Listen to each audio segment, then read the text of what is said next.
The story begins with Arata Toma reflecting on his past. He recalls the memories from 6 years ago that still linger vividly in his heart.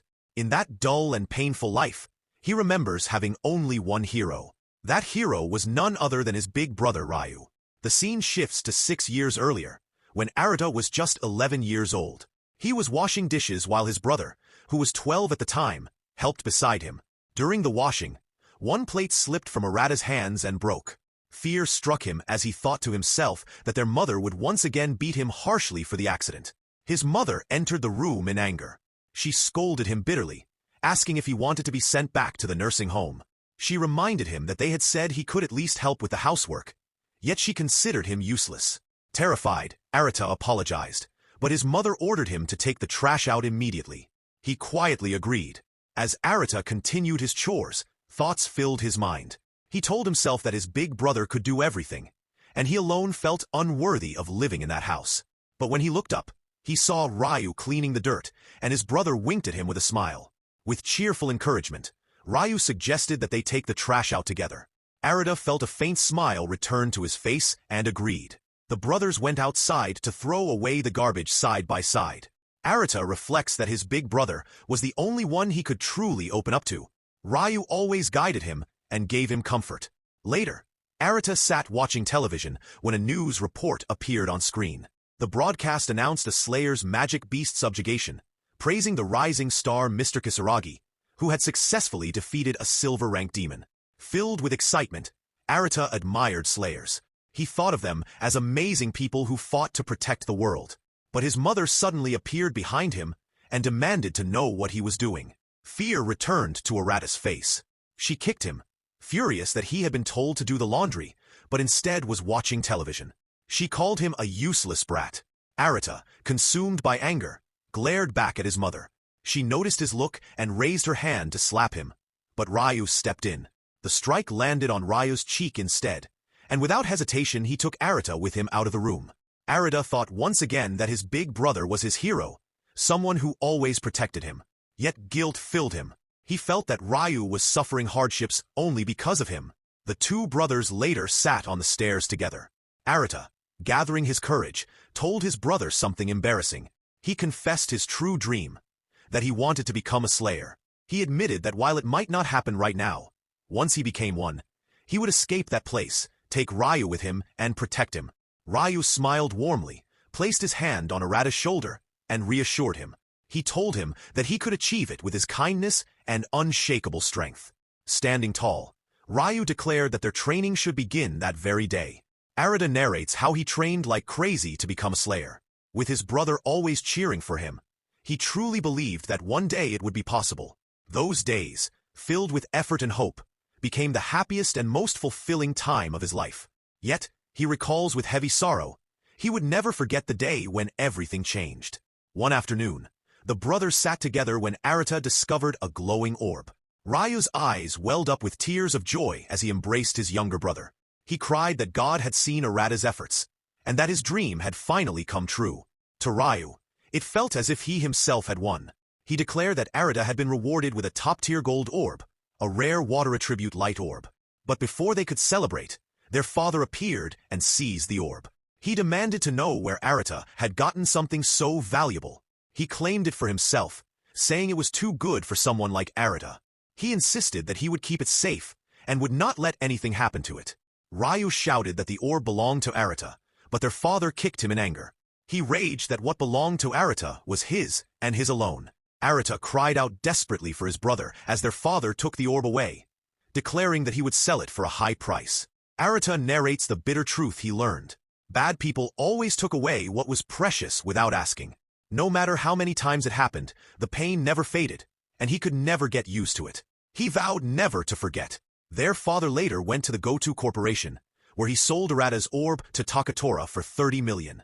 Time shifted once again, 6 years into the future. Arata and Ryu sat watching television. The news reported about Takatora of the Goto Corporation, describing him not only as an influential figure in the business world, but also as a brilliant Slayer. His presence, both at home and abroad, drew attention everywhere. The report praised him as the brightest new star, one who would save the world. Arata muttered in disbelief about how amazing Takatora's accomplishments were. Ryu responded that being both a wealthy second-generation heir and a slayer was unbelievable.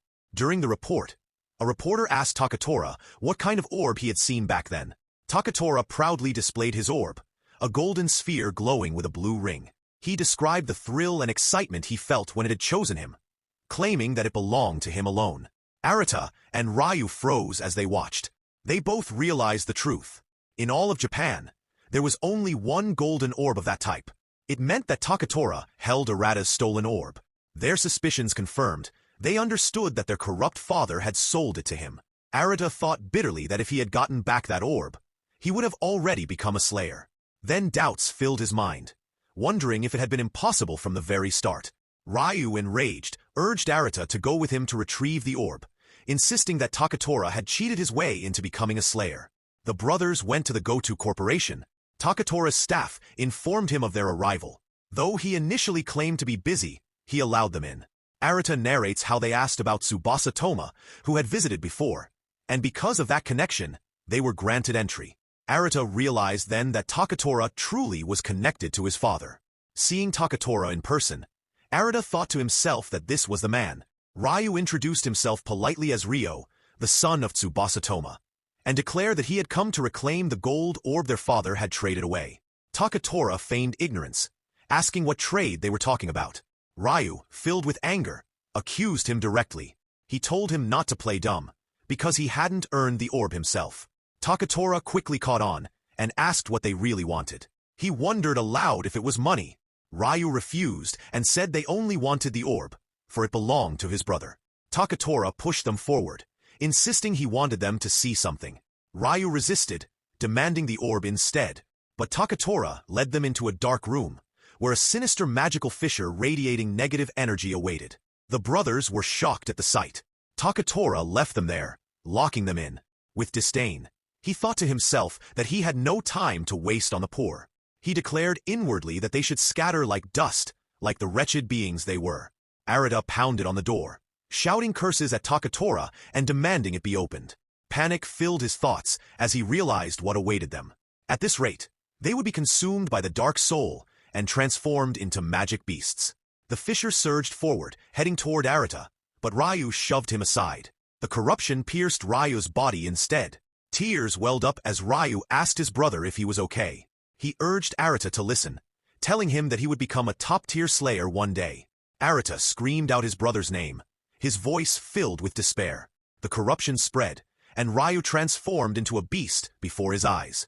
Arata collapsed to the ground, devastated. He blamed himself for everything.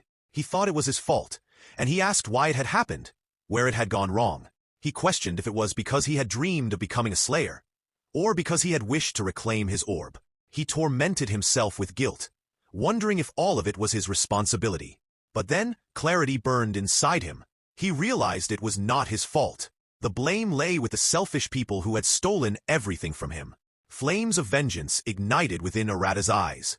Then, to his shock, he saw the corrupted beast transform into an orb. He stared at it in disbelief, wondering if what he saw truly was an orb. Arata reached out toward the orb, his mind filled with determination. The orb that had once been out of his reach was now within his grasp. This time, he claimed it as his own. He vowed to become a slayer. The moment his hand touched the orb, a surge of negative aura energy erupted from within. Arata screamed in pain as his teeth transformed, resembling those of a vampire, and his eyes glowed a deep, menacing red. The system window appeared before him with a notification. It declared that he had received the protection of the demon realm. Another notification followed, showing the list of skills acquired. Blast Shadow Blade at level 1, Blast Armor at level 1, and Blast Flash at level 1. Elsewhere, Takatora laughed to himself, reveling in his own strength. He thought that both of them would now turn into Magai and become nothing more than fodder for his level up. He felt himself growing stronger and stronger. To him, this was the price they paid for defying him. He called them worthless peasants, destined to die regretting that they had ever forgotten their place. He reminded them, even in their absence, that they were never on the same level as him. To Takatora, the matter was solved. Just like that, problem solved. Meanwhile, Arata continued to change. His body threatened to take on the form of a beast, But just as quickly, he returned to his normal human state. Confusion filled his mind as he wondered what had just happened. At that moment his brother, who had already transformed into a beast, lunged toward him in a violent attack. Arata reacted instinctively, leaping out of the way and dodging with unexpected speed. Shock spread through him. He realized he had moved on pure instinct. This was completely different from before. His body now felt so light.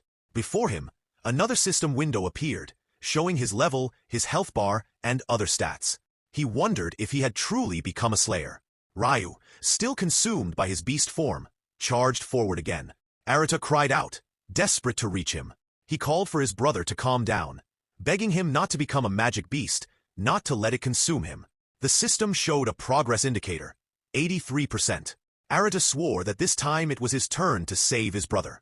No matter what, he vowed he would save him. His cries for his brother filled the air. The beast halted suddenly, letting out a roar. Instead of striking, it turned and slammed its fist into the wall, breaking a hole through it before fleeing. Arata stood stunned. His thoughts raced as he wondered if his brother had just stopped his attack and run away. He realized it might be possible that his brother had not yet completely turned into a magic beast. But the system again showed 83%. Arata knew this was bad. If his brother reached the town and attacked someone else, the consequences would be disastrous. He needed to find him before he was subjugated. He readied himself to give chase, but his attention was caught by the magic fissure ahead. From the fissure, a giant boar and a giant snake emerged. The massive boar charged at him, forcing him into a defensive stance.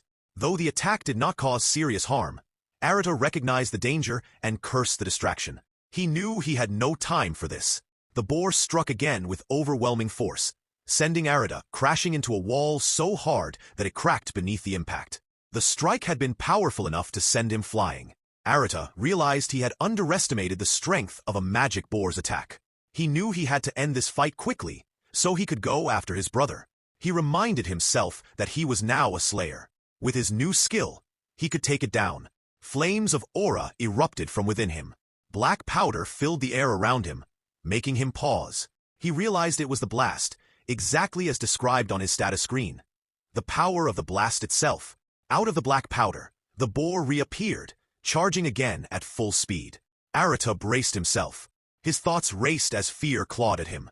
His body trembled at the idea that after finally becoming a slayer, he might die here without achieving anything. He dreaded the possibility of dying without saving his brother. At that desperate moment, energy surged from his body. His eyes glowed red again, radiating power. With those eyes fixed on the beast, the giant boar screamed in terror before collapsing, dead at his feet. Arata's eyes returned to normal as he opened them again. Before him lay the lifeless body of the boar. Confusion clouded his mind as he wondered what had just happened, questioning if he had been the one to kill it. The system answered him with another notification. He had leveled up.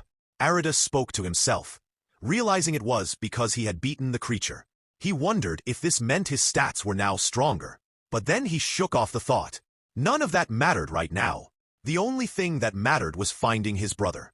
He swore that he would never forgive the one responsible. Determined, Arata rushed through the hole in the wall, heading onto the road to search for Ryu. But exhaustion overcame him, and in the middle of the road, he collapsed and fell unconscious. Elsewhere, Takatora entered the room where he had once kept Arata and Ryu confined. He asked if those who had turned into magic beasts should now be subjugated. His eyes scanned the room, but no one was there. All that remained was the lingering black powder. He noticed the wall had been destroyed. Gritting his teeth, he thought about the ones who had turned into magic beasts. To him, they were nothing more than strong bronze-rank scrubs. There was no way someone like that could have broken the wall. His anger rose as he realized the truth. It couldn't be, but the possibility gnawed at him. Arata drifted into a dream where memories of his brother Ryu filled his mind. He saw fragments of the time they had spent together. Suddenly, the dream shattered, and he opened his eyes to find himself lying in a bed. Confusion washed over him as he wondered how he had ended up there. He recalled going to the go-to conglomerate's building, then remembered fighting just moments ago. Urgency struck him as he thought of his brother, fearing something terrible might happen in the middle of the city. His thoughts were interrupted when a nurse rushed in, scolding him to stay lying down.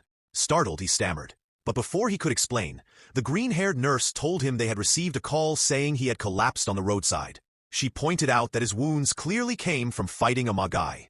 Arata realized what had truly happened to him. He asked her about the place he was in, and the nurse explained that it was a Slayer relief station.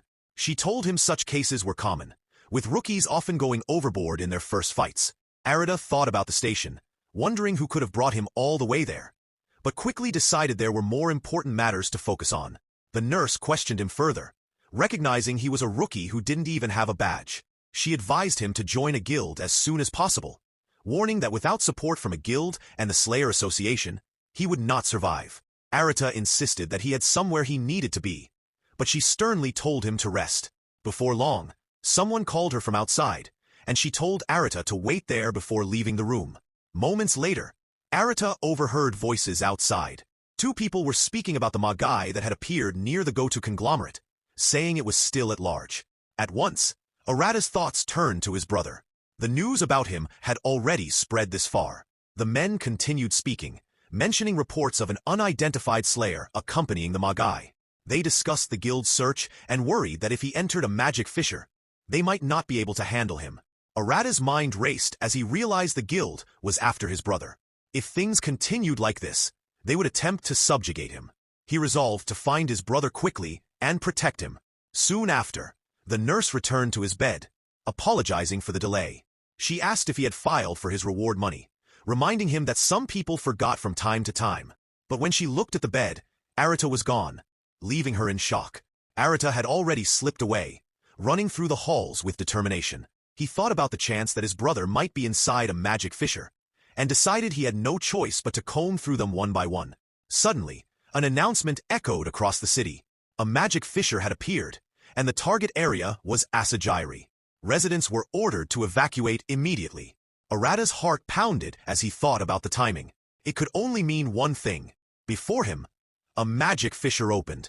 A system window appeared, displaying the words, Magic Fissure Tahaji. The clear difficulty was ranked bronze. Arata observed that a barrier had already been set up to seal the evil soul, which meant someone from the association had arrived.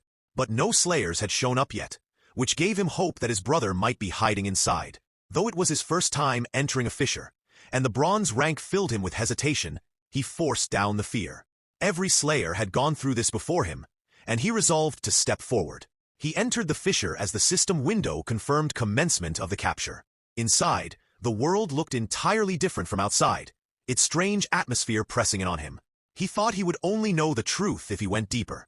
Another system message appeared, stating the mission: defeat the boss and eliminate the magic fissure. The mention of a boss meant that it would be waiting in the deepest part, with countless magic beasts guarding the way. Doubts filled him about whether he could actually defeat them. His path was blocked when a level 3 Garm appeared before him. Shock struck him as he remembered defeating one the day before without realizing it.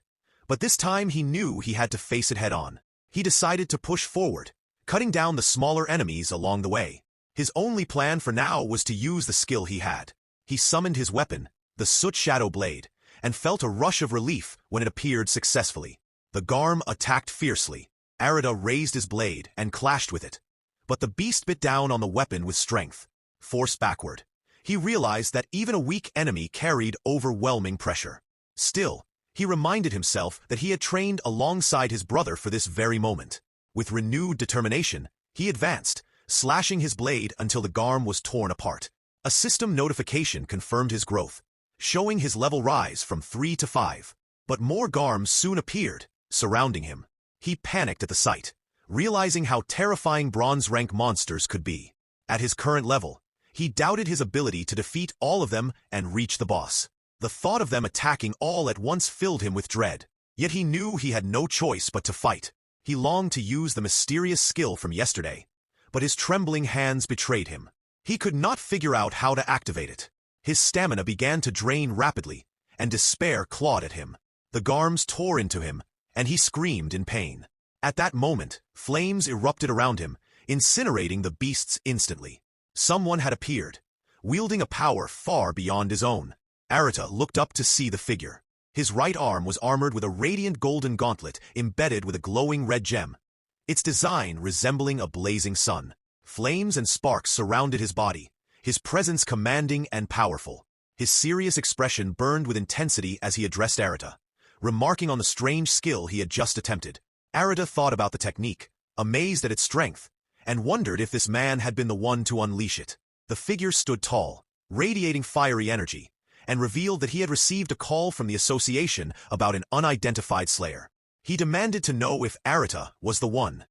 Arata noticed that the fiery man was not alone. Two others stood beside him. He studied them carefully, realizing the man was a fire attribute gold slayer accompanied by two silver slayers. Their identities were soon revealed. The first was Leo Kuji, gold slayer of the Shurin Guild. The second was Shu Makishima, silver slayer of the Shurin Guild. The third was Hayato Akagi, also a silver slayer of the Shurin Guild. Arata looked at them with unease. He wondered what they were doing in a place like this and recognized the name Lord Xian, one of the 5 emperors. Before he could think further, more garms appeared from behind the slayers. Kuji sighed in irritation, snapping his fingers and unleashing divine descent. In an instant, the beasts were consumed in flames and reduced to ashes. Arata's eyes widened with shock as he witnessed the overwhelming might of a gold slayer. Kuji examined the situation, noting that this many monsters appearing in a bronze-rank demon rift was clearly abnormal. He then turned his attention toward Arata, questioning the strange skill he had used. Arata glanced at his blade, uncertain. He wondered what this so-called skill was. It had not felt like any of the 5 attributes, and if that was true, then he had no idea what it could possibly be. Kuji stepped closer, remarking that he had never seen such a thing before. He noted that Arata was unaffiliated, a stray without ties. He pressed him further, demanding to know what brought him here. Arata hesitated. He questioned whether Kuji was probing him. If he revealed that he was searching for his brother, he feared they would mark him for subjugation. It was safer to stay quiet and move on. Flustered, he quickly excused himself, thanked them for the help, and tried to leave. Kuji observed him carefully. He reflected that orbs formed by resonating with a person's strength and their deepest wish, almost like answering a prayer, most aligned with one of the 5 closest attributes. But this boy's power was different. Kuji's thoughts confirmed his suspicion. He declared that Arata was the unidentified slayer the association had mentioned, the one they called the Irregular. A smirk spread across his face. Arata turned back, confused at the word. He asked what irregular meant, but insisted that he had to go. Kuji's fiery aura surged. He conjured flames in his hand and admitted that he had no intention of following the association's orders. Still, they had told him to secure Arata for investigation. He warned that it was nothing personal. Kuji launched a blazing punch. Arata raised his blade and blocked, startled by the sudden attack. Confusion filled his mind as he wondered what was happening. Kuji noticed the boy's blade burn away into cinders under the heat. He then told Shu and Hayato that the boy was his to handle. The 2 silver slayers obeyed instantly. Hayato whispered that it was dangerous, for if Kuji got serious, they too could be caught in the fire. Kuji unleashed a volley of fireballs, raining destruction on Arata. Forced to hide behind a rock, Arata listened as Kuji laughed, warning that surrender would only leave him as nothing but cinders. Arata gritted his teeth, realizing that if he were caught now, he would never find his brother, and everything would end there. Kuji roared that hiding would not save him, and with a wave of flames, burned the rock to ashes. Arata collapsed from the impact, gasping in pain. He quickly opened his system window, desperate for a way out. He reminded himself that escaping and hiding would not help. There had to be some skill that could save him. The interface revealed a new option, and Arata's eyes lit up with determination as he thought this one might work. Rising to his feet, he extended his hand forward. Kuji mocked him, amused that the boy thought he could stand against him. Flames surged toward Arata once again, but this time he blocked them with the newfound technique. His voice declared the power of Cinder Flash, where cinders could not burn twice. Kuji blinked in surprise, realizing the boy was not just some weakling destined to turn to ash. Yet he warned that this was the end. More flames gathered in his hand, stronger than before, as he told Arata to surrender. Arata's eyes burned with defiance. He could not surrender, not while his brother was waiting for him. He had to save him. The mention of a brother caught Kuji's attention, distracting him for a moment. Seizing the opportunity, Arata lunged forward and struck with his blade. Kuji raised his arm and blocked, taken aback by the sudden burst of willpower. Arata did not stay to fight further. He turned and moved away, determined to leave. Kuji called out after him, telling him that if he wanted to protect someone, he needed to defeat the fisher's boss. He had to level up no matter what. What he had just done was reckless, and at this pace he would burn out quickly. Arata gave a small smile and thanked him for the advice. Kuji told him to keep that fire burning and train hard. Arata departed, vanishing deeper into the fissure. Shu and Hayato approached Kuji, reporting that the magic beasts in the area had been subdued. They asked about the boy, curious about what had happened. Kuji only smiled, saying that the boy had been fiery.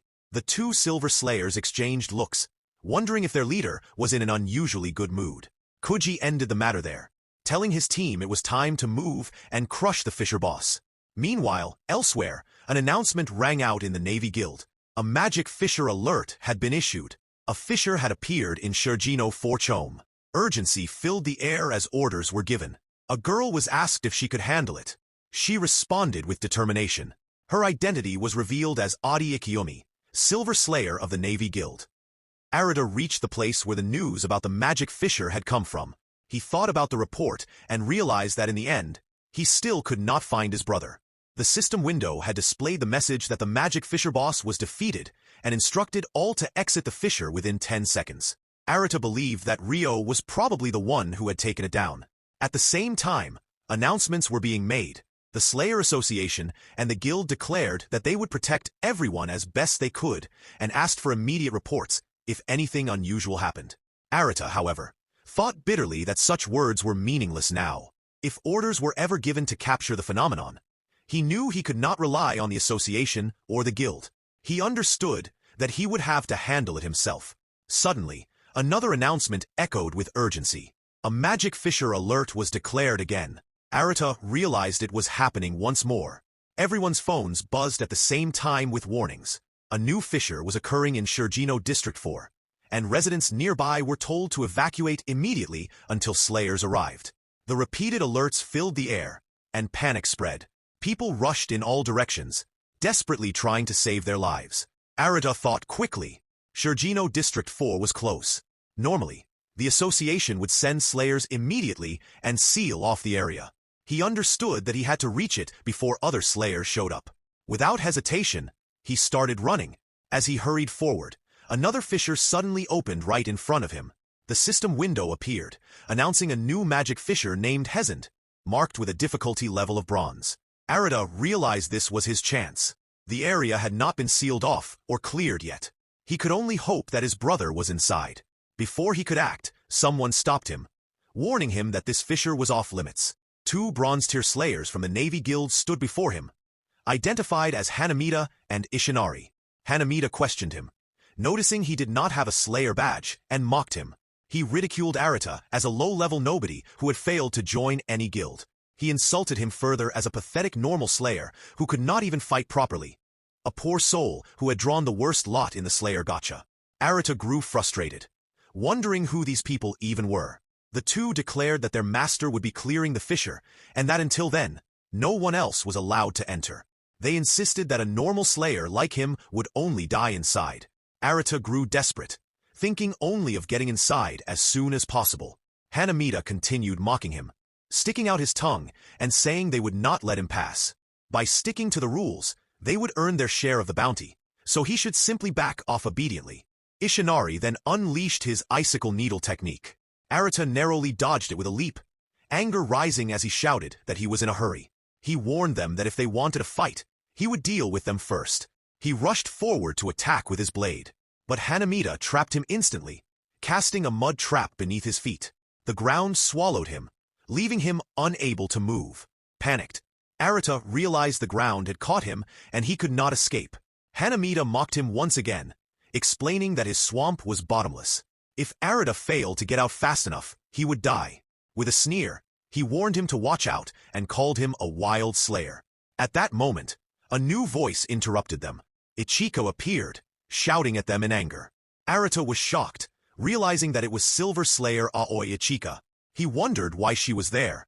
Ichika moved quickly, using her power to pull him out of the mud trap, telling him she would save him.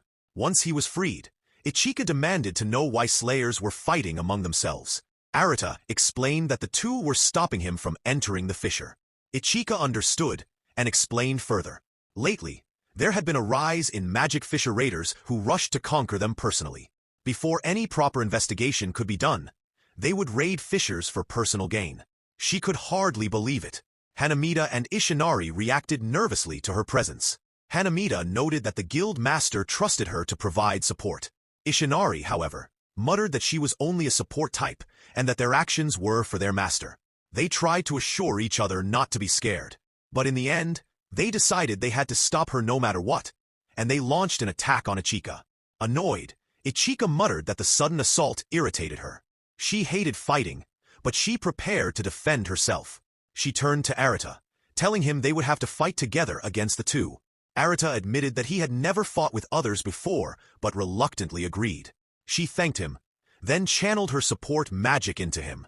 Her power of Merlin Schnell filled him, surrounding his body with a glowing blue aura. Arata was stunned, realizing that his body felt different. Ichika assured him that fighting would now be easier than before.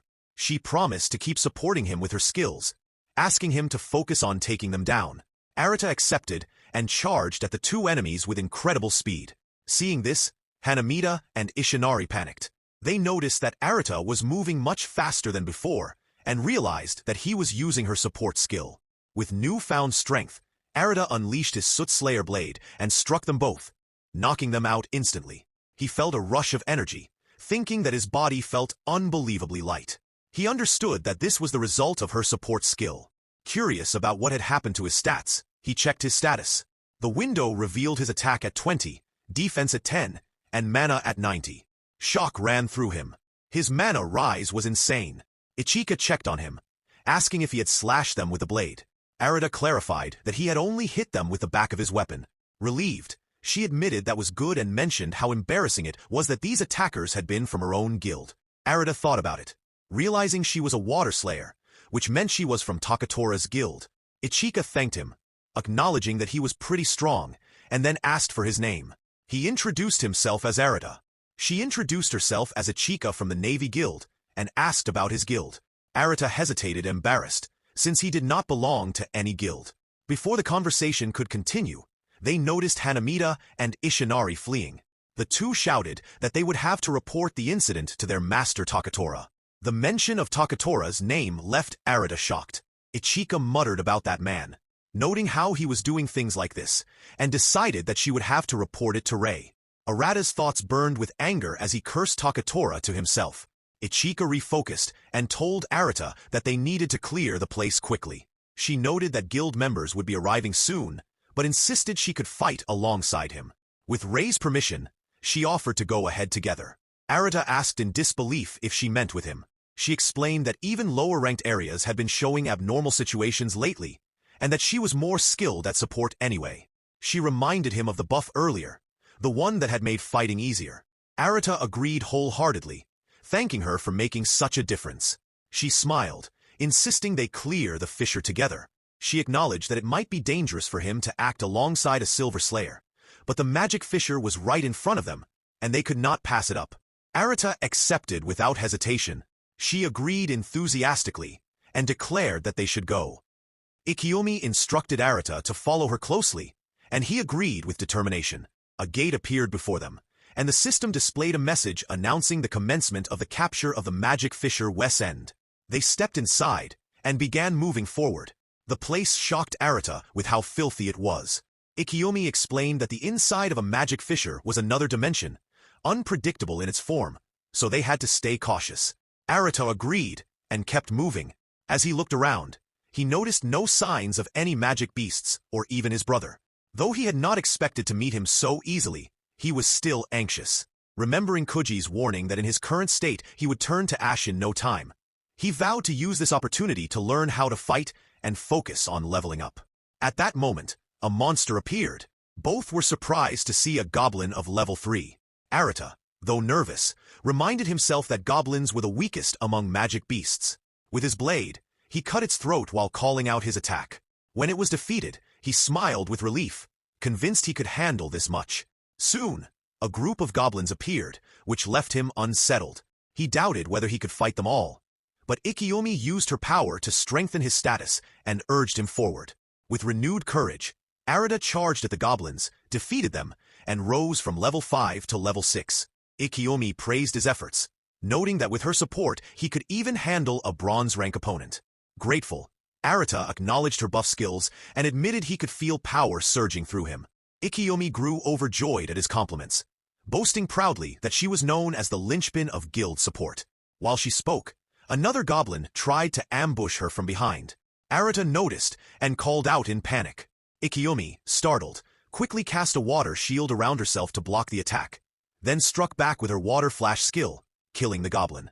Arata was impressed by her quick reflexes and ability to use multiple skills seamlessly.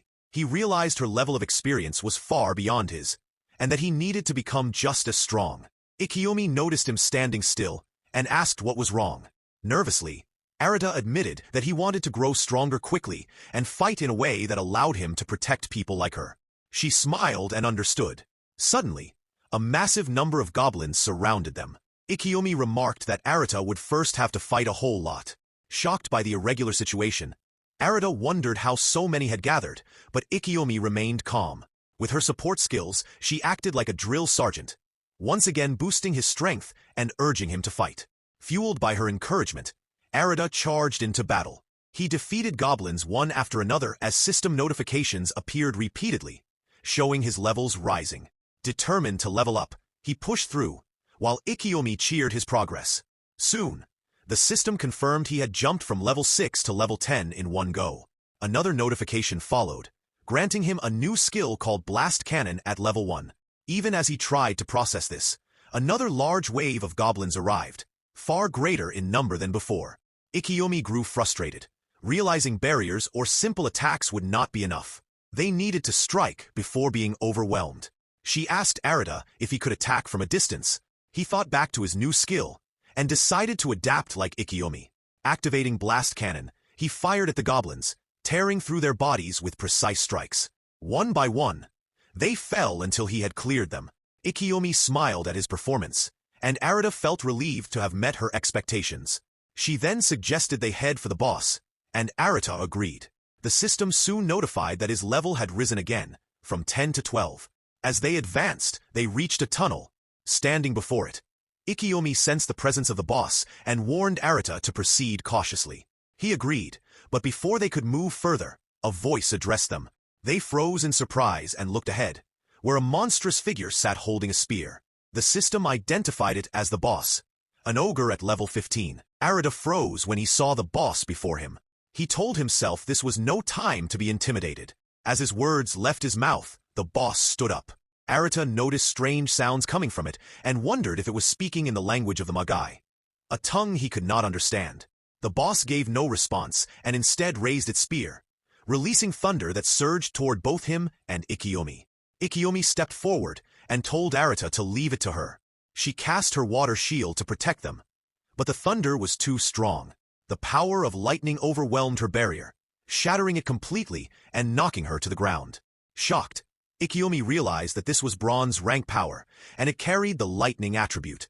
The boss intensified its thunder, forcing Arata to admit he could not close the distance against such continuous strikes. Ikiyomi steadied herself, rose again, and promised to guard while he looked for an opening. The boss launched another thunder attack. Ikiyomi strained to block it with her water power, struggling under its force. Arata called out in worry, but she reassured him she was fine. Arata thought to himself that he could not always hide behind her protection. After a moment's decision, he told her to hold her ground while he moved. Positioning himself to the side of the boss, he found the right moment and activated his shoot cannon. His blast struck the boss's weapon, breaking it apart and sending the top half flying across the battlefield. Ikiyomi was thrilled to see his successful attack, but the broken piece did not fall harmlessly. The boss hurled it directly at Arata. He realized he would not make it in time. Though he tried to block, the jagged fragment pierced through his body, and blood poured from his mouth. Ikiyomi panicked and rushed to his side. She quickly raised a water shield to keep the boss from striking again, and placed her hands over his wound. Using her recovery skill, she began healing him. The bleeding slowed, and the injury began to close. Arata opened his eyes. Ikiyomi, relieved, asked if he could still fight even with only first aid. Gathering himself, he thanked her and declared that he could continue. The boss then charged forward, moving faster than expected for its massive size. Both Ikiyomi and Arata were startled. She cried out that it was rushing straight at them. The creature hammered its fists into her shield, blow after blow. She tried to reinforce it with all her strength, but the relentless punches shook her defenses. Arata assessed the situation, realizing brute force alone would crush them. The only way was to stop its movements and take it down in one decisive strike. Observing carefully, he noticed a small opening near the creature's neck. If he aimed there, he could succeed. Rising to his feet, he prepared himself. Ikiyomi asked if he could manage it, and he answered with confidence. As she held her shield, the boss noticed Arata moving to the side and swung a massive punch toward him. The sheer size of the hand terrified him, but he steadied his nerves and activated his new skill. With a powerful blast from his shoot cannon, he staggered the boss, giving them the opening they needed. Ikiyomi shouted for him to strike now. Arata gripped his sword tightly, determined not to remain protected forever. Ikiyomi enhanced him with her support, boosting his strength, and urged him to cut the monster down. Seeing her strain, yet still placing her trust in him, Arata smiled. With renewed resolve, he charged toward the boss, leapt into the air, and swung his blade down with all his might. Arata swung his blade with full force and severed the boss's head, killing it instantly. The system window confirmed the boss's defeat, and his level rose from 12 to 13. Ikiyomi, overjoyed, walked up to him and raised her hand for a high five. Surprised at first, Arata smiled and returned the gesture. With the boss defeated, the gate began to close. Both of them hurried toward the exit. As they ran, Arata urged Ikiyomi to get out quickly. The two stepped outside just in time, and the gate vanished behind them. Looking at his hands, Arata thought about how he had not found his brother. But once again he had grown stronger. The thought left him dizzy, and his legs gave out, forcing him to sit down in the middle of the road. Ikiyomi rushed over, worried by his condition. She pointed out that he was badly hurt, but Arata apologized to her instead. Concerned, she took his hand and told him they should leave together. Arata wondered in confusion if they were heading to the infirmary again. Thinking he wasn't that badly injured, the scene shifted to the Navy Guild's building. Ikiyomi led Arata inside, where he sat on a sofa in one of the rooms. She handed him a cloth and told him to wait there, suggesting he change out of his dirty clothes if he wanted, while she went to file her report. She left the room, and Arata looked puzzled at the mention of a report. 15 minutes passed. Arata grew restless and walked to the room where Ikiyomi had gone. Pressing his ear to the door, he muttered to himself that she was taking a long time, and wondered if this was even the association infirmary. At that moment, a girl came running down the hall in a rush. She tripped, nearly falling, but Arata caught her in time and asked if she was all right. His expression shifted to sudden seriousness as memories stirred. He quickly apologized and ran off in panic. As he sprinted, he thought about the girl he had just seen. If his memory was correct, she was the master of the Navy Guild. The realization filled him with dread, since if she questioned him, he would be in serious trouble. The guild master, surprised by his sudden flight, watched him go in confusion. The scene moved to the guild master entering the same room where Ikiyomi was giving her report. Smiling, she welcomed Ikiyomi back and praised her work. Ikiyomi, still upset, insisted that she needed to talk. The guild master noticed her distress and asked what had happened. Bursting out in frustration, Ikiyomi declared that someone was the worst, furious that he used people however he pleased. The guild master tried to calm her down. Slowly regaining composure, Ikiyomi explained about Goto Takatora. The guild master, taken aback, repeated the claim that he had been hogging a magic fisher. Ikiyomi, still troubled, lamented that someone like him could be part of their guild. The guild master considered this carefully, and told her she would decide how to deal with him. In her thoughts, she resolved to handle Takatora personally. But more importantly, she remembered the boy she had seen earlier, Arata. Meanwhile, Arata walked alone down a road, still unsettled by his close call the day before. He thought about how dangerously close he had come to running into the Navy Guild's master. Ahead of him, he noticed a child crying, while a slayer struggled to shield the child with flames pressing in from a monster's attack. The sight left Arata stunned. Seeing the child and the slayers being pushed back, his shock turned to anger. Without hesitation, he charged toward the flame-wielding monster, ready to strike. Arata looked at the Slayer's power and thought it was useless. He launched his shoot cannon attack at the monster, and the flames from the beast's mouth stopped immediately. The other Slayer was shocked to see this. With the blast of the attack, Arata made his entry, and the Slayer grew nervous, wondering if he was also a Slayer. Black aura began to rise from Arata's hands, leaving the Slayer stunned. Arata then drew his sword, which left the man even more confused as he tried to understand the strange skill. It was nothing like the 5 known attributes. At that moment, the two-headed beast recovered and turned toward Arata. Before it could act again, Arata struck with his sword, slicing the creature clean in half. The monster turned to ash and vanished. From a balcony above, a man had been watching with a smile. Seeing Arata's skill, he muttered to himself that things were finally getting interesting. The scene shifted to the general headquarters of the Japan Slayer Association. In a meeting room, a man addressed the 4 top guild slayers, beginning the Council of 5 Heavens. This man was Jinosuk Doju of the Seiwa Guild, a golden slayer. The other 4 were introduced as well. Red Kuji from the Lion Flame Guild, Rei Isaki from the Navy Guild, Takuto Najihara from the Jade Sky Guild, and Shion Inamori from the Kaisen Guild. Doju opened the meeting by stating that abnormal magic fissures were appearing more often and needed close monitoring. He asked if there were any reports. Kuji explained that even a bronze fissure had gone berserk recently and released an overwhelming number of magic beasts. Isaki added that some bosses had appeared far stronger than their assigned ranks. Kuji laughed and called it good training for slayers, but Najihara disagreed, insisting it was still an abnormal situation. The two exchanged heated words before Kuji calmed down and returned to his seat. Isaki pointed out that the frequency of incidents had only risen recently and questioned the cause. Doju suggested that something was changing on the side of the magic beasts, and although their nature was still not fully understood, that very change might be the key to uncovering the truth. He ordered everyone to report any unusual findings, no matter how small. The others acknowledged his instruction. Looking at the next set of papers, Isaki asked about the irregular.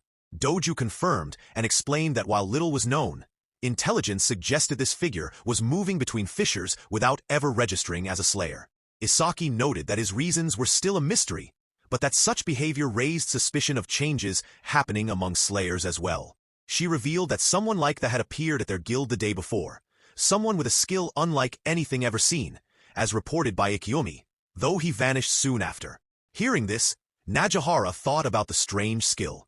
Isaki continued, suggesting that his skill might be so unique that he felt he didn't belong to any guild. Najihara then wondered if he could be one of the magi. His words shocked Isaki, Doju, and Kuji. Kuji angrily dismissed the idea and accused him of speaking nonsense. Isaki turned to Kuji with surprise, realizing he had met the boy as well. Kuji admitted he had, but insisted the boy could not be magi, saying that he burned with fire. Najihara laughed at this, claiming it was just a joke, though Kuji grew angry while Najihara sank into thought. Doju ended the debate by saying that for now, capturing the boy was optional. The association had tried to put him under surveillance, but if he had slipped away, so be it. Without proof, a real warrant could not be issued. At this point, Shion Inamori spoke for the first time, saying there was no need to obsess over him, then stood and excused herself, claiming she had an important tea party waiting.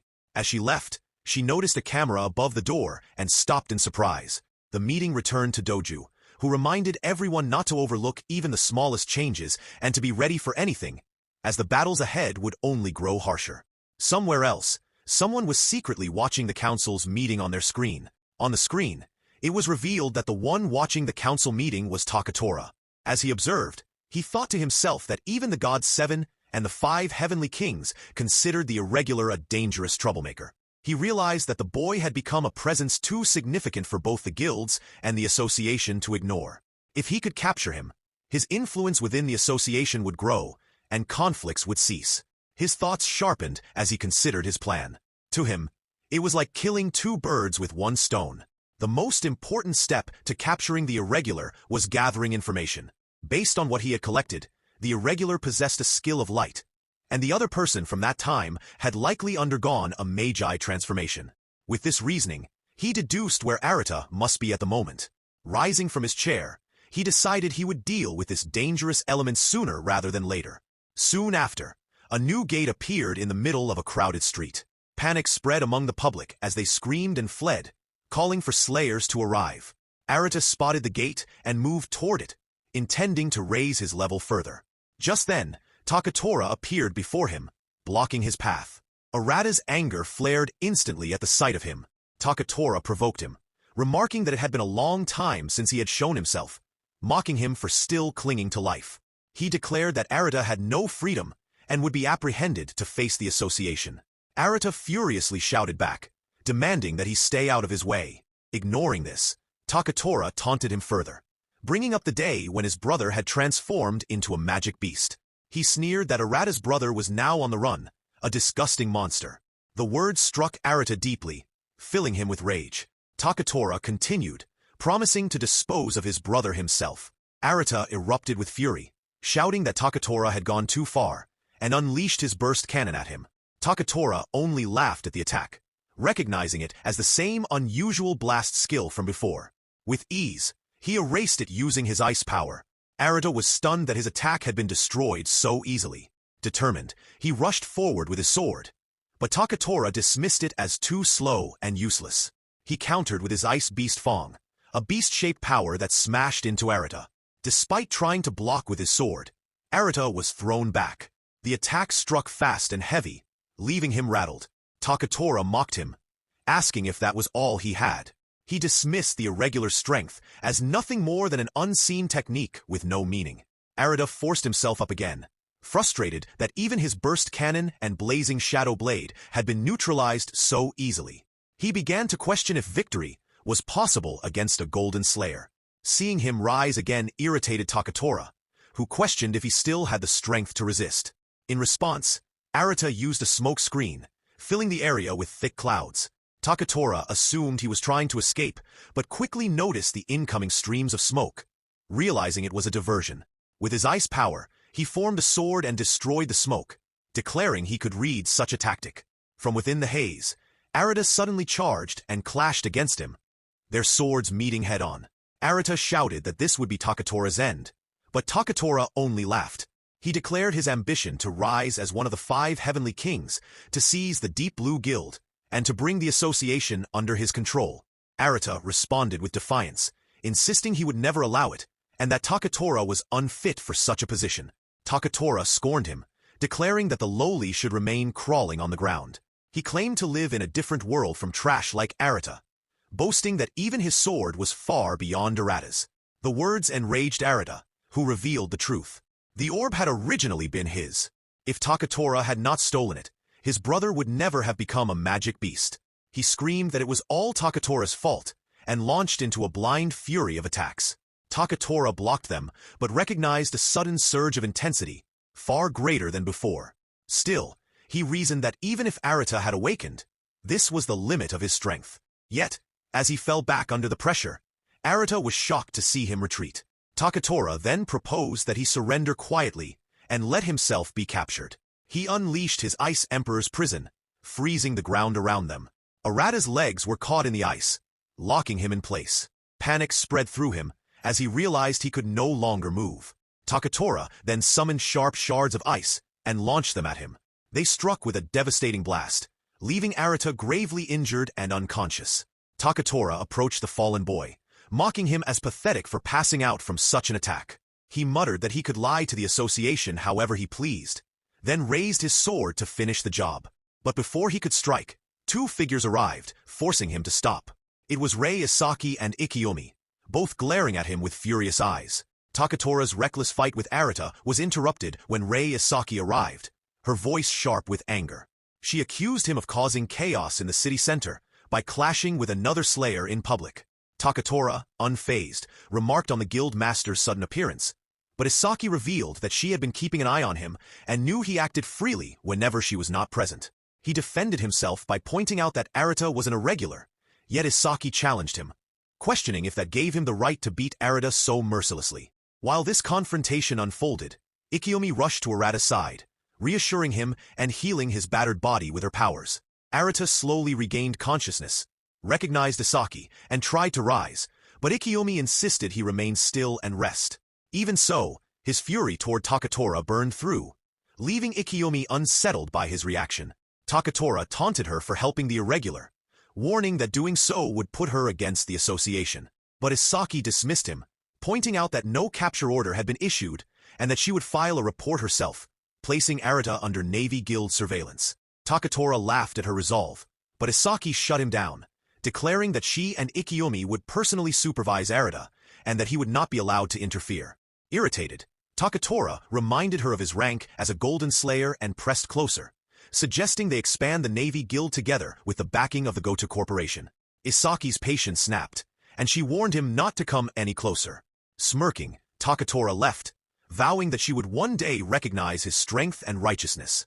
Though furious at his words, Isaki remained composed.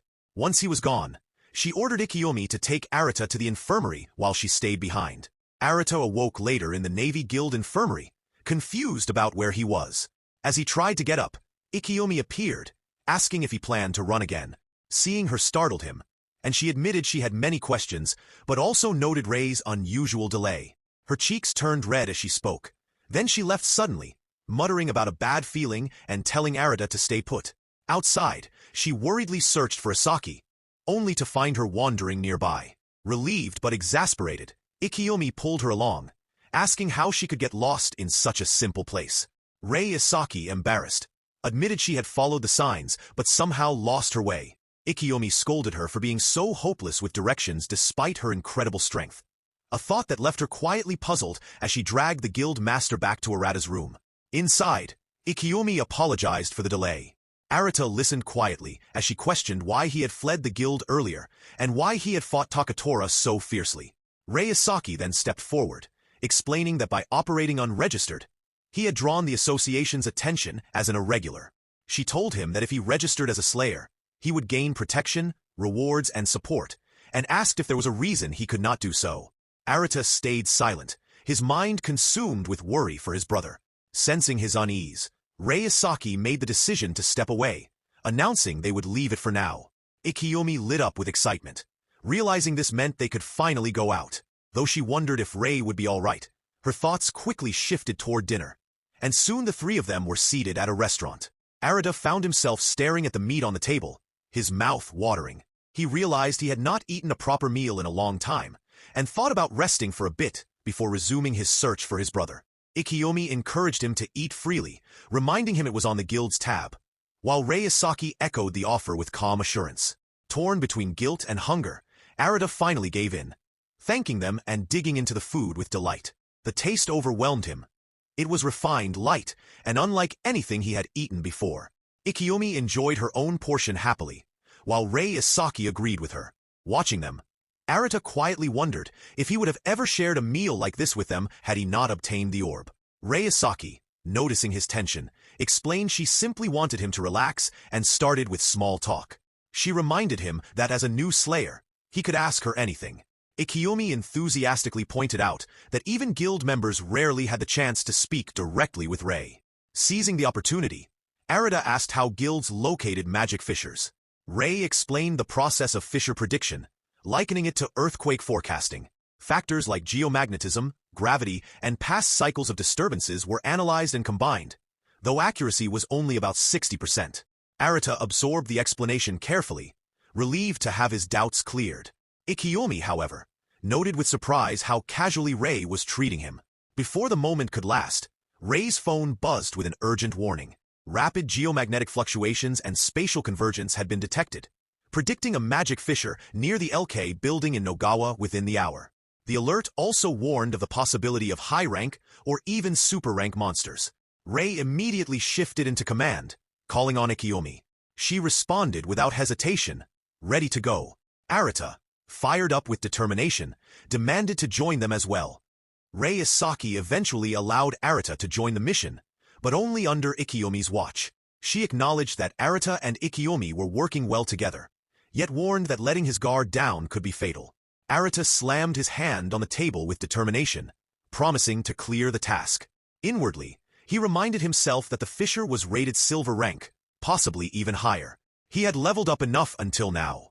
He believed he could do it, and more importantly, he had to. Soon, Arata and Ikiyomi reached the predicted location of the gate. Ikiyomi explained that the fissure was expected to appear around this area, and almost immediately, a rift opened before them. A system window confirmed the appearance, Magic Fisher Dasa, with a clear difficulty of silver rank.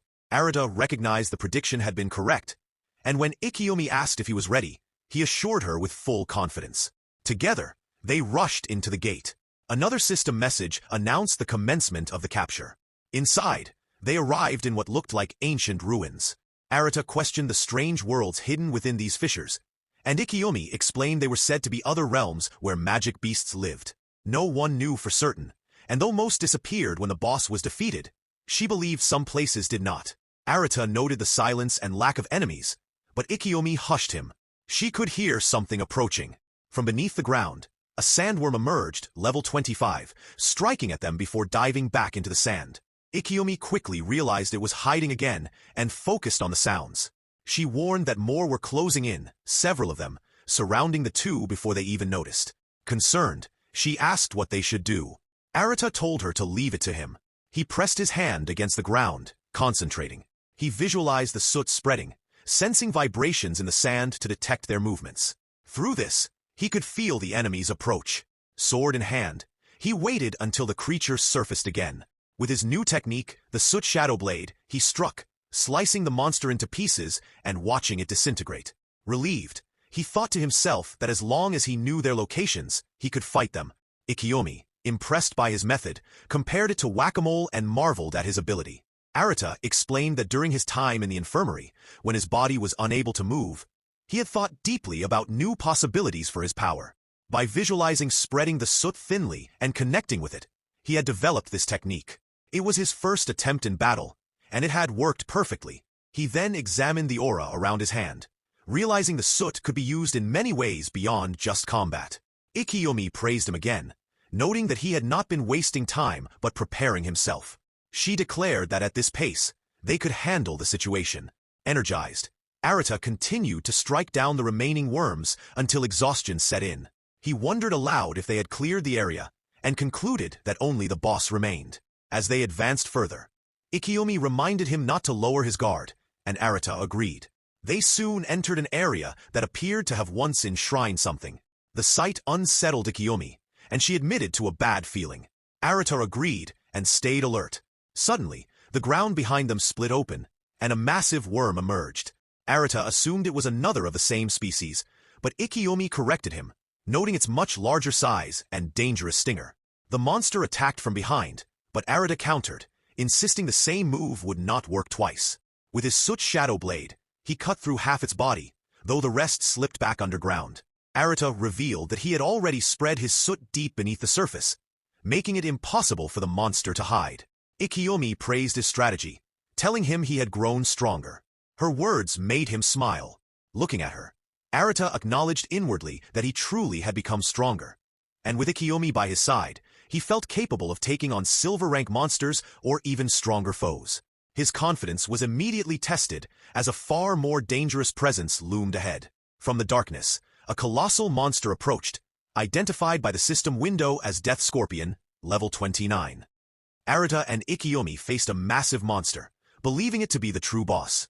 Ikiyomi had already cut off its tail, but warned about its deadly claws. The beast prepared to strike, but Ikiyomi blocked the attack with her water power, holding it back with all her strength. Watching this, Arata realized the situation was critical. Ichika and Ikiyomi could not endure much longer. He needed to act, and he rushed forward, ready to attack from another direction. The monster noticed his movement and swung its tentacles toward him. Arata narrowly dodged, then felt surprised as he found a water platform forming beneath his feet.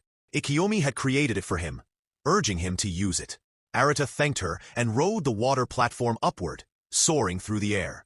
From above, he leapt down, his water-forged sword slicing through the beast. The monster collapsed and was destroyed. Ikiyomi rushed to him with joy, declaring their victory. Arata also smiled, relieved that they could finally return home. Yet Ikiyomi soon grew uneasy, noticing something unusual.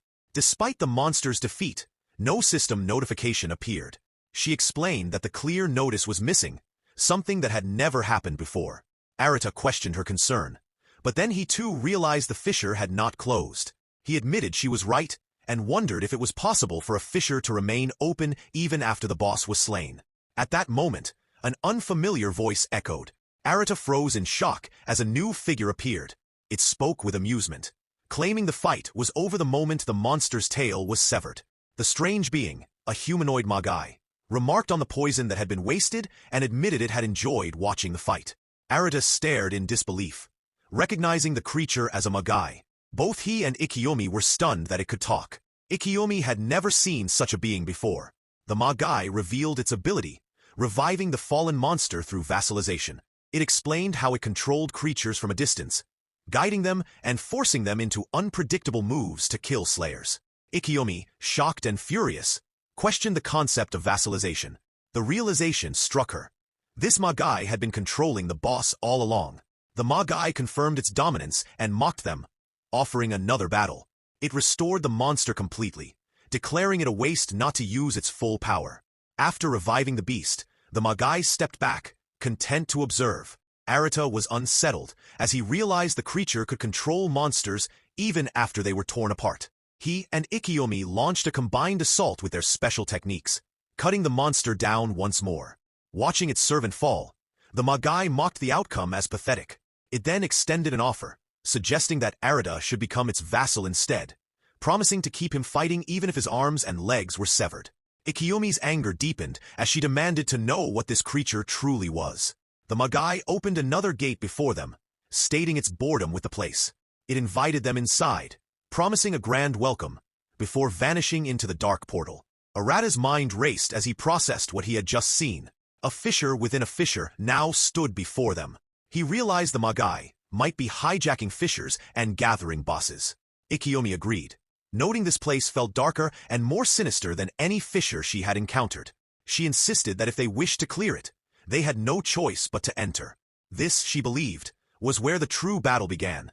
Together, they stepped into the gate and emerged inside a massive villa. The place resembled the human world.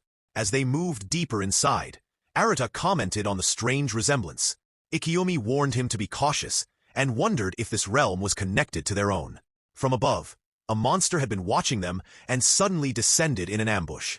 Arata reacted instantly, unleashing his burst cannon to annihilate it. As he tried to speak further, Ikiyomi urged him to look ahead. Countless vassal monsters approached, all preparing to attack. Arata realized with dread that all of them were under the Magai's control. This was a den overflowing with boss-class monsters. Ikiyomi disapproved of such cruelty, remarking on the tasteless act of forcing Magai to fight one another. Yet she dismissed them as mere puppets. She summoned her magic, assuring Arata that they could still win in their current state. He drew his sword, ready to fight by her side. The two cut through wave after wave of vassals, but with each defeat, more appeared. Arata grew frustrated as the endless waves continued, feeling the fight would never end. Ikiyomi pointed forward, telling him they could not waste time with these grunts and had to hurry toward their true enemy. Arata obeyed, and together they broke through, sprinting deeper into the villa as the vassals chased behind. Eventually, they reached a grand chamber where the Magai sat on a throne, waiting. It greeted them with mocking amusement, claiming boredom at their delay. Arata's eyes widened at the sight of the talking Magai seated before him. The creature acknowledged their victory over its vassals, but assured them it had countless replacements. Ikiyomi's fury grew as she summoned her power, declaring that if they defeated him, his vassals would vanish. She vowed to end him quietly here and now. The Magai licked its lips, amused by her boldness, eager to play. Ikiyomi turned to Arata, advising against engaging directly, and urged that they take him down swiftly. Arata demanded to know why the Magai went to such lengths controlling beasts. The Magai laughed, saying it was simply for fun, turning creatures into vassals and commanding them at will. Rising from his throne, he spoke of humans in the same way, meant only to be ruled by the strong. He declared his right to command, and intended to make them his vassals too. The arrogance filled both Arata and Ikiyomi with rage. Arata steadied himself and asked one pressing question. He wanted to know if there was a way to turn a human who had become a magic beast back to normal. Ikiyomi was surprised by his question, but remained silent. The Magai found it intriguing and guessed that someone close to Arata was the reason behind it. Arata shouted in anger, demanding an answer. His desperation unsettled Ikiyomi, who worried for him. The Magai instead laughed and offered a challenge. If Arata could win, it would reveal the truth. It manipulated its blood, launching droplets toward him. Arata stared in shock, realizing the attack was blood itself. He recognized the danger and tried to counter with his sword and power, but the speed overwhelmed him. Ikiyomi shouted in warning as a soldier rushed from the front, forcing Arata to panic. At the last moment, Ikiyomi shielded him with her water barrier. Arata was stunned that she had saved him, but she had taken the damage herself and was badly wounded. Arata worried, but she reassured him, insisting she was fine. She urged him to finish the Magai while she held off the soldiers. Arata agreed, determined not to let her suffer further. He charged forward, vowing to defeat the Magai quickly. Ikiyomi, meanwhile, focused on healing herself while preparing to deal with the endless vassals. She realized the healing was working, giving her some mobility. She needed to regroup with Arata, but first had to clear the soldiers. She planned a massive strike to wipe them out at once. She unleashed her attack, killing many in a single blow, and felt relief at its success. But more soldiers appeared, spawning infinitely. She noted her power was limited, and she only had a few uses left. Arata pressed his advance against the Magai. The creature studied him, intrigued by his Soot ability. It realized Arata was using coagulated Soot to stop bleeding, a clever technique. Then it wondered aloud if Arata was from its own side. Arata was confused, questioning what the creature meant by that. He dismissed it, saying he had no interest in its affairs, and insisted on settling the battle. The Magai prepared once more, shaping its blood into attacks. Arata destroyed the incoming strikes with his own power. The Magai escalated, forming sharper, deadlier shapes, pressing him harder. Arata blocked and countered, but the creature grew more entertained, praising his reactions and demanding greater strength. Arata felt the pressure mounting, realizing he would be worn down at this rate. The Magai mocked his limited fighting style, calling him boring, and then turned its attention toward Ikiyomi, threatening to attack her next. At that moment, Ikiyomi struggled alone against the overwhelming numbers. Arata's focus wavered in worry, and the Magai seized the opportunity. Hardened blood pierced Arata's body, making him collapse and bleed. The Magai stood over him, mocking his distraction and promising he would soon become its vassal. It prepared another deadly strike, shaping its blood into chains aimed to finish him. Before the blow could land, Ikiyomi intervened again, using her water power to block the attack. The Magai grew irritated, snarling at her interruption, claiming it was just reaching the good part. Ikiyomi glared back with fury, declaring that the creature had gone too far by harming Arata. She admitted it was stronger than expected, but she refused to yield. Ichika healed Arata, but he still remained unconscious. She reassured herself that it was okay, that he should wake up soon. She urged him silently to hang in there a little longer. The talking Magai mocked her with cruel laughter, saying that Arata was already dead from his strike. Healing him now was pointless. He taunted that Arata had died to protect her, calling it amazing that someone could die for a friend. He said that being cherished like that made her lucky, laughing maniacally. Ichika told him to stop, but the talking Magai pressed further, saying that Arata had died because of her and that it was pitiful. Her mind drifted back to a painful memory. The day when her little brother Minamoto had been devoured by a monster right before her eyes, while she could do nothing but cry helplessly. She tried to calm herself, reminding herself that the talking Magai was only provoking her. She thought about waiting for Arata to recover, but then she decided otherwise. She told herself that she had to do this, that she was no longer the same person she had been back then. She resolved that if the creature used blood skills, then she would counter them. The talking Magai sighed, claiming he was already bored. He said making her his minion would not be a loss, and then he attacked with a surge of bloodshed. Ichika raised her sea shield and blocked the strike. The talking Magai smirked, mocking her shield as a fragile water barrier. The two shields clashed violently. Ichika thought to herself that her water existed to ensure that no one would shed blood anymore. She reminded herself that ever-changing water specialized in support and could mix with anything.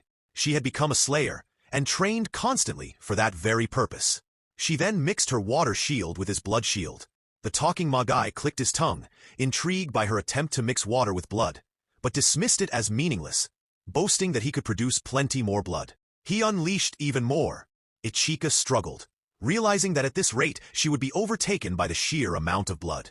She worried about what she should do. At that critical moment, Arata woke up. Ichika quickly asked if he could fight now. She handed him her water shield and told him to mix water and soot, explaining that this way he could change its state and control it. The reset scan showed 90%. The talking Magai grew enraged, insisting that nothing they did would work. He launched another bloodshed attack. Arata mixed water and soot together, counterattacking with force. His strike blocked and destroyed the blood shield entirely. Ichika thought to herself that water was the one thing in this world that could mix with anything. It flexibly accepted and strengthened power. She then pleaded for Arata to kill him. Arata charged forward with speed, fusing water with his soot blade, and stabbed directly into the chest of the talking Magai. Blood poured from his mouth, yet he continued to laugh. He admitted it was an interesting way to fight, something he had never seen before. He reflected on blood with soot and water, speaking about dominate and exploit, be dominated and enslaved, and questioned if they were saying they were not like that. At that moment, the talking Magai remembered a past conversation with a shadow-type figure. The figure had asked where he was going. The talking Magai had replied that although times might be dire, it did not concern him, and he would simply have fun. The shadow-type figure asked if he was abandoning his loyalty. The talking Magai answered that he had never had such a thing from the start. The figure warned that he would surely be avenged by what he had discarded, and that what he denied would become his final enemy without fail. Back in the present, the talking Magai laughed once more, saying that it had turned out just as that figure had predicted. He wondered if the figure had been some kind of prophet, calling it interesting. Arata, filled with emotion, demanded to know how to turn humans back from being demon corpses. The talking Magai laughed, reminding him of their promise that he would tell him only if he won. Arata shouted desperately, begging to know how to turn his brother back into a human. The talking Magai's laughter grew darker. He revealed that there was no such way. Once a human became a demon corpse, they could never be turned back no matter what. He continued laughing cruelly. Arata stood frozen, terrified, shocked, and overwhelmed by mixed emotions. The talking Magai mocked him, saying his expression was funny. Then he dissolved into the air, disappearing. The system window notified Arata that his level had increased from 15 to 21.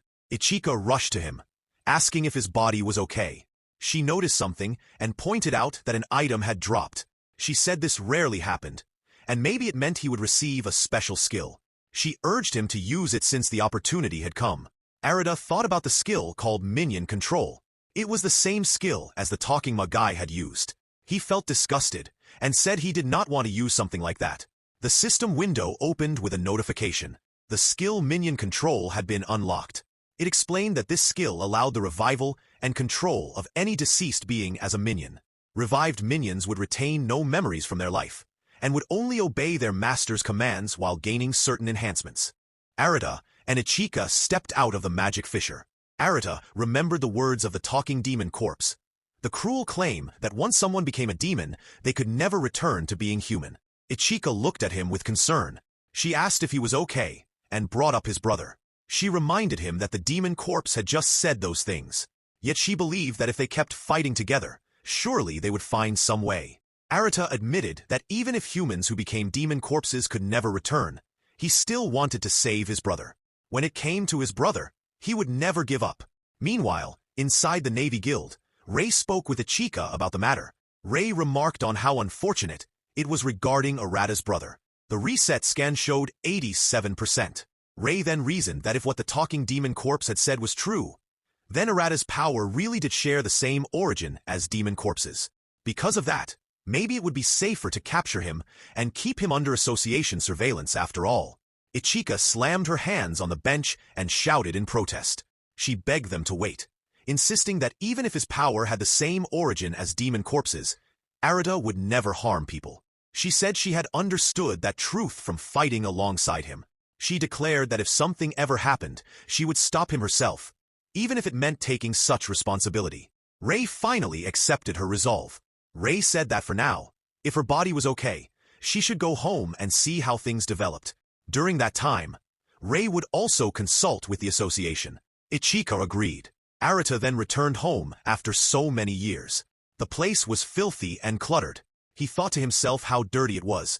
Hardly a place one would think people lived in. It had been a long time since he came back. Neither of them would be there again for a while, and the house felt strangely spacious. He thought of his big brother, realizing he would not be coming back here anymore. If what the demon corpse had said was true, then his brother could never be human again. Even so, Arata swore he would not give up. He stepped into his and his big brother's old room. Suddenly, a magic fissure appeared. He wondered if perhaps his brother might be inside it. He entered the fissure. The system window notified him. Beginning conquest of Demon Rift Cold.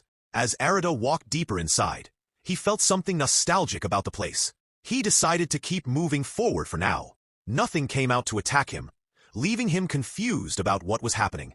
Then he noticed signs that the fissure had been forcibly broken. It looked like something had lashed out in frustration or struggled in agony. Soon he found a door and wondered if the boss would be inside. The tree was blocking the door from opening. Arata drew his Soot shadow blade and broke through the obstacle. Inside he saw him. His brother stood there.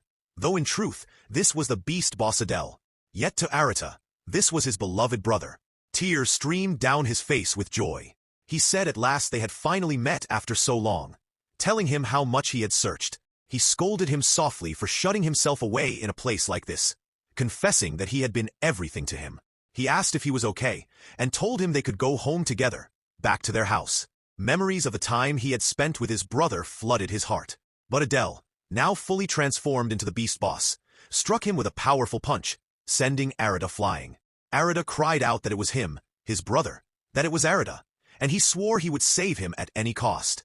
Adele attacked him again, throwing him away with brutal strength. Arata thought in despair, wondering if his brother had completely become a demon corpse. He asked himself what he should do now. He then remembered the minion control skill he had unlocked.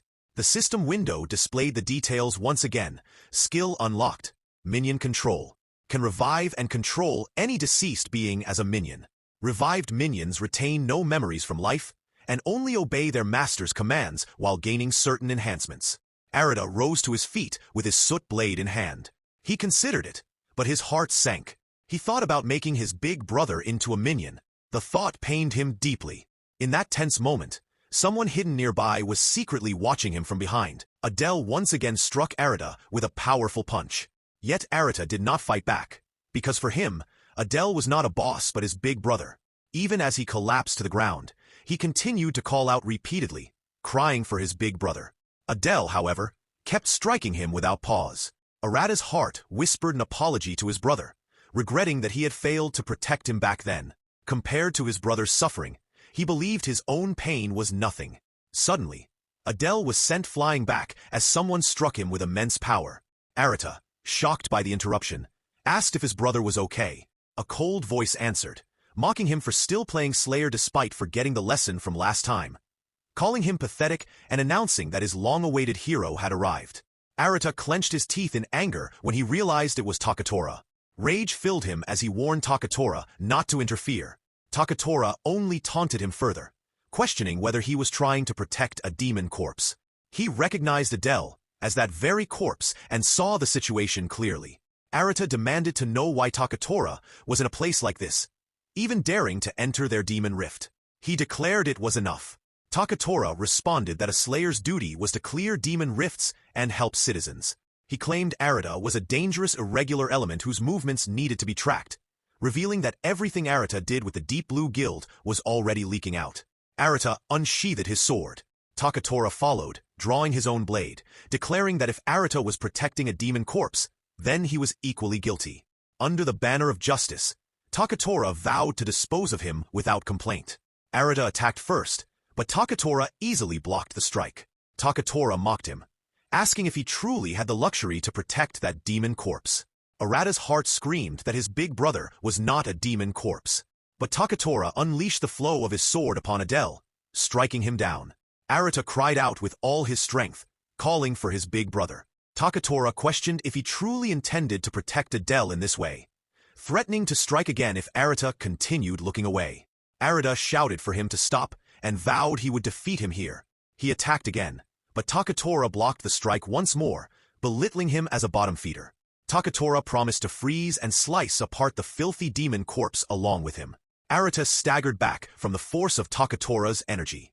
But then he roared with determination, declaring that Adele was not a demon corpse. No matter what anyone said, Adele was his one and only big brother. He had decided he would absolutely protect him, this time for sure. With that resolve, Arata launched a fierce strike at Takatora. This time, his power overwhelmed his opponent, leaving Takatora shocked by the sudden surge of strength. Arata then stepped back again, breathing heavily. Takatora smirked, mocking his resistance. He called it a bad habit shared by both brothers, insisting that this filthy demon corpse family would end here. Arata was stunned, asking what he meant by both of them. He demanded to know the truth. Takatora revealed that there had been 2 other lowly demon corpses who dared demand money to keep quiet about buying the orb. He called it a foolish choice and the height of not knowing one's place. He explained that he had disposed of them properly, though he admitted they did not even grant him any experience points. Hearing this, Arata stood terrified. Takatora only smirked, his expression filled with cruel satisfaction. Takatora declared that Arata needed to disappear right now. This time, it would not go like before, and there would be no holding back. He unleashed the Ice Beast Fong technique, sending forth a massive beast of ice to attack. The creature charged at Arata, but Arata swiftly dodged its strike and countered with his own attack against the beast. Arata's thoughts raced in frustration as he realized he had failed to finish off one of them. Takatora acknowledged that Arata seemed better than before, but immediately prepared for more. The ice beast came rushing again, targeting Arata with relentless force. Arata felt his body lag behind his will, thinking that at this rate, it would happen again. At that moment, Adele launched an attack against the ice beast. Arata's heart wavered, wondering if his big brother truly understood who the enemy was. Adele then struck Takatora directly, sending him flying. Takatora questioned whether a demon corpse could really protect a human, but quickly decided that it did not matter. He resolved to eliminate both the filthy demon corpse and the human together. Arata considered the possibility of stopping Takatora's movements. If he could achieve that, then he might turn the tide. He thought that maybe he could freely control state changes with only his own power, imagining it like when he once combined with Ichika. With determination, Arata created a smokescreen. Takatora mocked him, weary of seeing another smokescreen. Yet from within the smoke, mud formed and grabbed his leg. Overjoyed, Arata realized that his attempt had worked. But Takatora sliced through the smoke mud effortlessly with his sword, dismissing it as a skill too weak to restrain him. Adele suddenly appeared behind Takatora and struck his head with full force. Arata's heart lifted in happiness, believing his big brother had finally defeated Takatora and killed him. But in the next moment, blood poured from Adele's mouth and his entire body. His form began to collapse and destroy itself before Arata's horrified eyes. Panic took over as Arata screamed for his big brother again and again. He then realized the truth. Takatora had actually killed Adele. A system window notified that the original was cleared and would now disappear.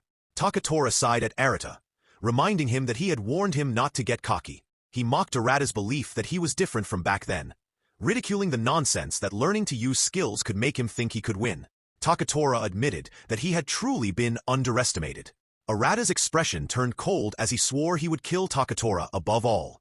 A black, powerful aura erupted from within him. His face twisted into an intense and menacing expression. His glowing red eyes widened, blazing with fury and power, while his mouth remained hidden in shadow, making his appearance more sinister. The dark aura surged around him, mixed with purple energy and red sparks, amplifying his terrifying presence. His expression radiated rage, dominance, and an overwhelming surge of dark power. Takatora was stunned as he felt the shift in atmosphere. He questioned if this was another new skill. Yet he dismissed it, claiming that even with a change, trash was still trash, and he vowed to finish Arata in one hit. Their swords clashed with explosive force. The impact revealed Arata's newfound strength, leaving Takatora shocked. Then Arata struck with immense power, sending Takatora crashing away, injured and bewildered, wondering what was happening. Arata now radiated an overwhelming aura of malice and dominance. His glowing red eyes burned with fury, leaving blazing trails of light that pierced the darkness. The rest of his face was hidden in deep shadow, giving him a monstrous, sinister presence. Dark red energy swirled like living flames around his body, feeding his rage and bloodlust. He stood upright with confidence, hands relaxed at his sides, yet his very presence felt suffocating and terrifying. His voice carried the weight of his fury, declaring that no matter how many times he killed Takatora, it would never be enough.